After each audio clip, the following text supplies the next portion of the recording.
Students, इसके पहले वाले वीडियो में हमने आपको SN2 अभिक्रिया समझाया था और SN2 में हमने आपको बताया था कि जो अभिक्रियाशीलता का क्रम होता है वो मिथाइल में सबसे ज्यादा, फिर 1 डिग्री में और कम, 2 डिग्री में और कम और 3 डिग्री एल्केल हैलाइड में सबसे कम होता है। अब आप इस बात को समझिए। एक हम यहाँ मिथाइल क्लोराइड ले लेते हैं, हेलो एल्केन में सब, ये हेलो एल्केन है। यहाँ पर हमने मिथाइल क्लोराइड लिया, ये C लिया, ये Cl और इससे ये 3 हाइड्रोजन बॉन्ड जोड़ दिए। ठीक है, अब यहां से कोई न्यूक्लियोफाइल आया, कोई क्या आया, न्यूक्लियोफाइल, और इसको इस पर अटैक करना है और ये Cl ग्रुप लीविंग ग्रुप के रूप में बाहर निकल जाएगा और ये न्यूक्लियोफाइल इस कार्बन पर जुड़ जाएगा। यहां हम एक 1 डिग्री हेलो एल्केन लेते हैं। 1 डिग्री देखिए आप, ये C और ये किससे जुड़ा है, एक तरफ ये CH3 से जुड़ा है और ये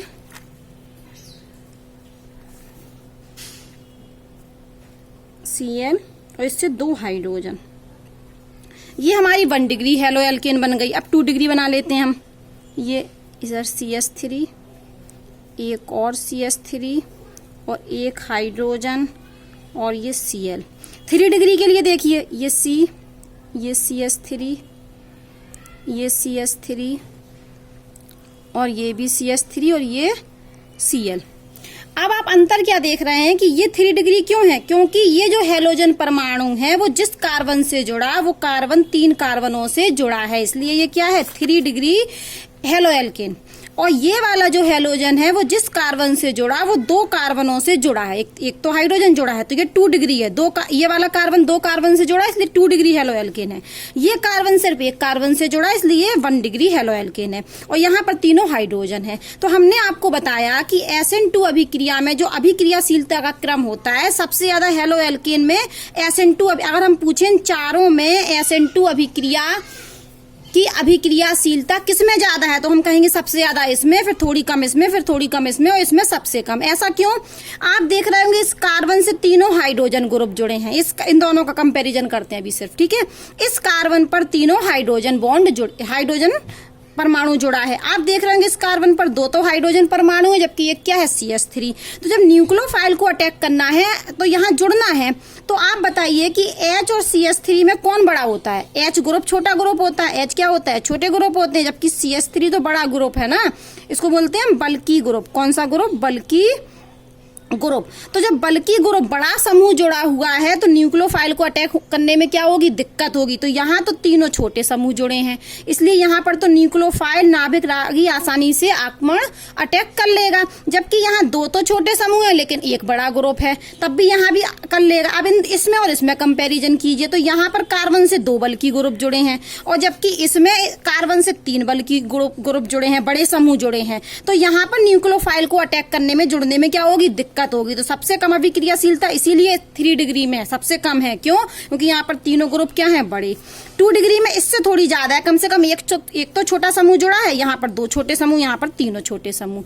इसलिए SN2 अभिक्रिया में मेथाइल हेलो एल्केन की अभिक्रियाशीलता सबसे ज्यादा होती है क्योंकि तीनों हाइड्रोजन परमाणु जुड़ा है, तीनों छोटे ग्रुप जुड़े हैं। जबकि 1 डिग्री में थोड़ी कम क्योंकि एक ग्रुप जुड़ गया, बल्की ग्रुप, बड़ा ग्रुप। 2 डिग्री में और कम हो गई अभिक्रियाशीलता क्योंकि 2 बड़े समूह जुड़ गए और 3 डिग्री में अभिक्रियाशीलता और कम हो गई क्योंकि 3 बड़े ग्रुप जुड़ गए। अब हम पढ़ते हैं SN1 अभिक्रिया। क्या पढ़ते हैं? SN1 अभिक्रिया। तो सबसे पहले तो हम आपको बता दें कि जो SN1 अभिक्रिया होती है वो एक स्टेप में नहीं होती है। यहाँ कह रहे थे ना एक स्टेप में नहीं, SN2 तो एक स्टेप में होती है जबकि SN1 2 स्टेप में होती है। होता क्या है कि सबसे पहले हम समझने के लिए एग्जाम्पल ले लेते हैं, ये वाला CH3Cl वाला, ये हमारा CH, ये H, ये H और ये Cl। देखो यही एग्जाम्पल ले लिया हमने 1 degree halo alkane. OH group क्या कर रहा है, न्यूक्लियोफाइल। तो यहाँ पर हमने OH क्या ले लिया, नाभिक रागी। अब क्या होगा कि ये इस पर अटैक करेगा और SN2 में क्या होता था, ये इस पर अटैक करता था और Cl हट जाता था और OH आके जुड़ता था, लेकिन किस तरफ, पीछे की तरफ से, और ये विन्यास पूरा पलट जाता था। लेकिन यहाँ ऐसा नहीं होगा, यहाँ पहले क्या होगा, ये अभिक्रिया ही नहीं करेगा, ये भी कार्बोकैटाइन बनाएगा। ये क्या बनाएगा अभी, ये अभी कार्बोकैटाइन बनाएगा। सिर्फ क्या बनाएगा, कार्बोकैटाइन। ये Cl माइनस और Cl प्लस, C पर जब पॉजिटिव चार्ज होता है ये कार्बोकैटाइन होते हैं ना, पढ़े होंगे आपने कक्षा 11 में, कार्बोकैटायन, कार्बो एनायन, मुक्त मूलक। तो ये क्या बनाया, इसने पहले OH ने आंकमणि नहीं किया, पहले ये टूट के क्या बन गए, कार्बोकैटायन बन गया। और ये कैसा कार्बोकैटायन है, 1 डिग्री कार्बोकैटायन। और हम आपको बता दें कि जो 3 डिग्री कार्बोकैटायन होता है वो सबसे ज्यादा स्थायी होता है इन कंपैरिजन, किसके कंपैरिजन में, हम बोले कि हमारे पास एक 1 डिग्री कार्बोकैटायन है, एक हमारे पास 2 डिग्री कार्बोकैटायन है, और एक है हमारे पास 3 डिग्री कार्बोकैटायन। और पूछा जाए कि इसमें कौन स्थायी है, तो हम कहेंगे सबसे ज्यादा स्थायी कौन होता है, 3 डिग्री कार्बोकैटायन। उससे कम स्थायी 2 डिग्री और सबसे कम 1 डिग्री कार्बोकैटायन। तो यहाँ पर जो 1 डिग्री कार्बोकैटायन बन रहा है, अगर हम यहाँ पर क्या ले लेते, 3 डिग्री एल्किल हैलाइड ले लेते, तो जो कार्बोकैटायन बनता वो क्या बनता, स्थायी बनता। इसलिए इसमें जो क्रम होता है SN1 में, SN1 में जो अभिक्रियाशीलता का क्रम होता है वो 3 डिग्री में सबसे ज्यादा, फिर 2 डिग्री में कम और फिर 1 डिग्री में।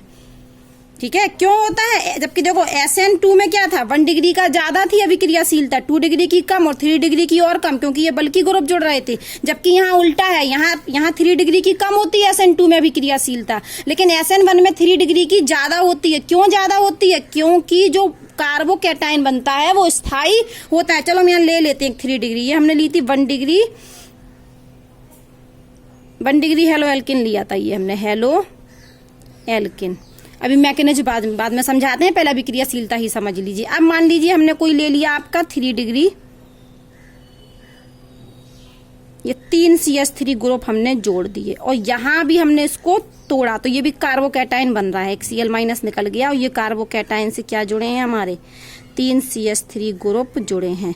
तो पहली बात तो आप ये समझ लीजिए, ये 3 डिग्री कार्बोकैटायन है और ये कैसा होता है, ये स्टेबल होता है, जबकि ये उतना स्टेबल नहीं होता है। इसलिए इसमें जो 3 डिग्री कार्बोकैटायन बनेगा, यदि हम 3 डिग्री हेलो एल्केन लेंगे तो कार्बोकैटायन कैसा बनता है, स्थायी बनता है। इसलिए अभिक्रियाशीलता का क्रम ये होता है SN1 में अभिक्रियाशीलता का क्रम यह होता है, क्या होता है कि 3 डिग्री हेलो एल्केन सबसे ज्यादा अभिक्रियाशील होती है। क्यों होती है, क्योंकि यहाँ पर SN1 अभिक्रिया में कार्बोकैटायन बनता है और 3 डिग्री कार्बोकैटायन सबसे ज्यादा स्टेबल होता है, जबकि 1 डिग्री कार्बोकैटायन उतना स्थायी नहीं होता है। इसलिए अभिक्रियाशीलता SN1 में 1 डिग्री हेलो एल्केन की कम होती है। तो ये तो अभी हमने अभिक्रियाशीलता आपको समझा दी। अब हम आते हैं अपने किस पर, मैकेनिज्म पर। आप किताब में देखिए, यहाँ पर उन्होंने एक ये 3 डिग्री हेलो एल्केन लिया है, देखो ये C से 3 CH3 ग्रुप जुड़े हैं और Br। तो यहाँ पर हम चलो यही वाला एग्जाम्पल ले लेते हैं। सबसे पहले हमने एक हेलो एल्केन लिया CH3 का होल थ्राइज, और इस कार्बन से 3 जुड़े हैं। अगर हम चाहते तो एक CH3 यहाँ, एक यहाँ करके भी लिख सकते थे। तो सबसे पहले क्या होगा कि ये टूटेगा, ये क्या होगा, टूटेगा। तो ये बना लेगा हमारा CH3C और ये निकल जाएगा हमारा Br-, क्या निकल जाएगा, Br-। और ये हमारा बन गया, क्या बन गया, कार्बोकैटायन। वो भी कैसा कार्बोकैटायन, 3 डिग्री कार्बोकैटायन। ये हमारा 3 डिग्री कार्बोकैटायन बन गया। और ये स्टेप जो होता है, ये स्टेप फर्स्ट है और ये स्टेप कैसा होता है, स्लो स्टेप होता है। और हम जानते हैं कि अभिक्रिया की जो दर होती है वो स्लो स्टेप पर ही निर्भर करती है। तो यहाँ पर सिर्फ क्या है, अभिकारक कौन सा है, सिर्फ हेलो एल्केन है। जबकि आप यहाँ देख रहे थे कि इसमें अभिक्रिया की दर हेलो एल्केन और नाभिक रागी दोनों की सांद्रता पर निर्भर कर रही थी। SN2 में हेलो एल्केन और नाभिक रागी की दोनों की सांद्रता पर अभिक्रिया की दर निर्भर कर रही थी, इसलिए द्वितीय कोटि की अभिक्रिया थी। लेकिन यहाँ पर एक स्टेप में तो अभिक्रिया ही नहीं हो रही, 2 स्टेप में हो रही। पहले तो कार्बोकैटायन बना और अब ये कार्बोकैटायन, ये CH3 का होल थ्राइज C+ किस पर कौन अटैक करेगा, नाभिक रागी। और ये अभिक्रिया स्टेप होता है, इस स्टेप को बोलते हैं हम स्टेप 2। और ये कैसी होती है, फास्ट। तो फास्ट रिएक्शन अभिक्रिया की दर को निर्धारित नहीं करती है। कौन सी पद अभिक्रिया की दर को निर्धारित करता है, जो स्लो स्टेप होता है। तो यहाँ पर अभी आके जुड़ गया ये CH3 का होल थ्राइज और ये हमारा C, और इससे C से क्या आके जुड़ गया, OH आके जुड़ गया। और पहले यहाँ पर क्या था, Br जुड़ा था, तो Br की जगह कौन आ गया, OH आ गया। प्रतिस्थापन अभिक्रिया हो गई, लेकिन इस किसके द्वारा हुई, नाभिक रागी के द्वारा। तो ये नाभिक रागी प्रतिस्थापन है और नाभिक रागी प्रतिस्थापन के साथ साथ इसने कौन सी मैकेनिज्म को अपनाया, SN1 को अपनाया, 2 स्टेप में हुई। तो यहाँ पर पहली बात तो एक नियम निकल के आया था, अभिक्रियाशीलता का क्रम हमने बता दिया। दूसरा पॉइंट निकल के आया, और ये अभिक्रियाशीलता क्यों ज्यादा थी, क्योंकि ये कार्बोकैटायन स्थायी बनता था 3 डिग्री में। और यहाँ पर आप लिखोगे कि ये 2 स्टेप में होती है, एक स्टेप में कार्बोकैटायन बनता है, फिर नाभिक रागी कार्बोकैटायन पर आक्रमण करके जुड़ जाता है। पहला वाला स्टेप स्लो होता है, इसलिए यह अभिक्रिया को दर को निर्धारित करता है। तो यहाँ पर तो केवल एक ही अभिकारक है ना, तो ये कौन सी कोटि की अभिक्रिया होगी, SN1 प्रथम कोटि की अभिक्रिया। SN1 क्या होगी, प्रथम कोटि की अभिक्रिया। ये पेज में हम SN1 ही पढ़ रहे हैं, प्रथम कोटि की होगी। और ये तीसरा पॉइंट, ये कितने पद में होती है, 2 पद में होती है, 2 स्टेप में होती है। वापस यहाँ सुन लीजिए, इसमें विन्यांस का प्रतिपन्न होता है, जबकि यहाँ पर कोई विन्यांस नहीं पलटा। OH इसी तरफ जुड़ गया जहां Br जुड़ा था, Br की तरफ ही OH जुड़ गया, जबकि यहाँ पर देखिए Cl इस तरफ था और OH कहाँ जुड़ा था, इस तरफ। तो यहाँ SN2 में विन्यांस का प्रतिपन्न होता है, जबकि यहाँ पर विन्यांस का प्रतिपन्न नहीं होता है। या ये एक स्टेप में होती है SN2, और ये कितने स्टेप में होती है, 2 स्टेप में। ये द्वितीय कोटि की है, क्योंकि यहाँ पर 2 अभिकारकों की सांद्रता पर यह अभिक्रिया निर्भर अभिक्रिया की दर निर्धारित करता है, जबकि यहाँ पर स्लो स्टेप वाले में कितने अभिकारक हैं, 1, इसलिए ये कैसी है, प्रथम कोटि की। ठीक है, अब एक और पॉइंट है, इसमें विन्यांस का प्रतिपन्न होता है। इसमें विन्यांस का क्या होता है, प्रतिपन्न, लेकिन इसमें विन्यांस का प्रतिपन्न नहीं होता है, इसमें होता है रेशमाइजेशन। क्या होता है, रेशमीकरण होता है। इसमें क्या होता है, रेशमीकरण होता है।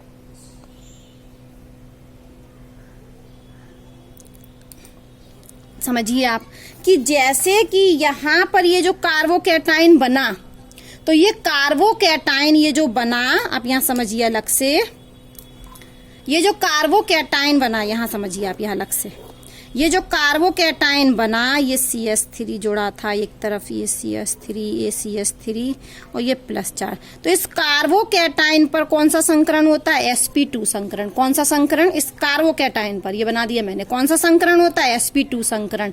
और sp2 की जो sp2 संकरण में कैसी आकृति होती है, ट्राइगोनल। तो स्ट्रक्चर कैसा होगा इसका, ट्राइगोनल। जैसे कि हम यहां से ये जोड़ दें,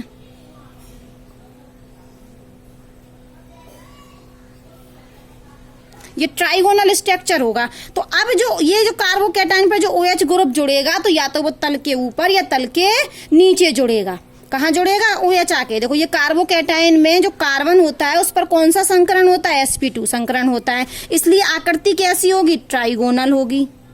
ये संकरण वाले लेसन में आप पहले पढ़ चुके हैं कक्षा 11 में। तो मैंने बोला कि कार्बोकैटायन जो है, कार्बोकैटायन में sp2 संकरण होता है और आकृति स्ट्रक्चर कैसा होता है, ट्राइगोनल स्ट्रक्चर होता है। इस तरीके से ये यहाँ पर एक CH3 जोड़ा, एक CH3, एक CH3, ट्राइगोनल सा दिख रहा है आपको ये।